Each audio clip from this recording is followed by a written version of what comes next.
ஆத்ம உபம்யேன சர்வத்திர சமபஷ்யதி யோ அர்ஜுனா சுகம் வா யதி வா துக்கம் சாயோகி பரமோ மத்தஹ. கிருஷ்ண பரமாத்மா பகவத்கீதையில ரொம்ப அற்புதமா சொல்றார். ஒரு யோகி சிறந்த யோகியா, சிரேஷ்ட யோகியா, சிறப்பானவரா, யோகினாலே கடவுளோட இணைப்புலையும் நினைப்புலையும் இருக்கக்கூடியவர்கள்னு அர்த்தம். அவர் மகான்களா, மகாத்மாக்களா இருக்கக்கூடியவர்கள், ஞானிகளா இருக்கக்கூடியவர்கள். அந்த யோகிலேயே சிறந்த யோகி யாரு அப்படின்னு அந்த விளக்க உரைய கொடுக்கிறார். யோகிகள் பல வகையில் இருக்காங்க.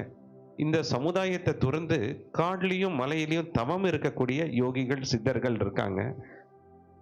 அதே சமயத்துல குடும்பத்தையும் சமுதாயத்தையும் துறந்து ஒரு ஆசிரம பணியில ஆசிரமத்துக்குள்ளேயே இருந்து அவங்க ஆன்மீக பயிற்சியிலையும் அந்த குருகுல கல்வியையும் போதிக்கக்கூடிய யோகிகளும் இருக்காங்க. எனக்கு எதுவுமே வேண்டான்னு சொல்லி இமயமலையிலேயே உட்கார்ந்து சிவப்போக்கிலேயே சிவசிந்தனையிலே இருக்கக்கூடிய யோகிகளும் இருக்காங்க. ஆனா இதெல்லாம் சிறப்பானவர்கள் தான்.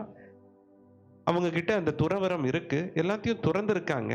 பொருளை துறந்திருக்காங்க, பற்றுதலை துறந்திருக்காங்க, இந்த பூலோக வாழ்க்கையை துறந்திருக்காங்க, இந்த இன்பத்தை துறந்திருக்காங்க, தற்காலிக இன்பம்னு சொல்லக்கூடிய சிற்றின்பத்தை துறந்திருக்காங்க. அதெல்லாம் பாராட்டக்கூடியதுதான்.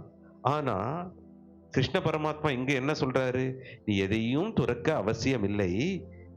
ஆத்ம உபம்யேன சர்வத்திர சமபஷ்யத்தியோ அர்ஜுனா அப்படின்னா, எந்த ஒரு யோகி சமுதாயத்துல வாழ்ந்து கொண்டு சகஜமா எல்லா மானிட பிறவிகளோடும் பழகி எந்த விருப்பு வெறுப்பு இல்லாம எல்லாத்துலயும் கடவுளை பார்த்து, கடவுள் எல்லாத்துக்குள்ளயும் இருக்கார், எல்லாமே கடவுளோட வடிவம் தான், உள்ள உட்கார்ந்து அவர் தான் எல்லாத்தையும் இயக்கி கொண்டிருக்கிறார், நீக்கமர நிறைந்திருக்கும் பேராற்றலா இருக்கிறார் அப்படிங்கிற அந்த உணர்வோட ஒவ்வொருத்தரோட சுகமும் ஒவ்வொருத்தரோட துக்கமும் தன் துக்கம்தான் அந்த நிலையில கருணை பொங்கி அளப்பறையா அன்புல நிபந்தனையற்ற கருணையில யார் ஒருத்தர் சேவையில தன்னலமற்ற சேவையில ஈடுபடுறாங்களோ அவர்களே சிறந்த யோகின்னு விளக்குறார்.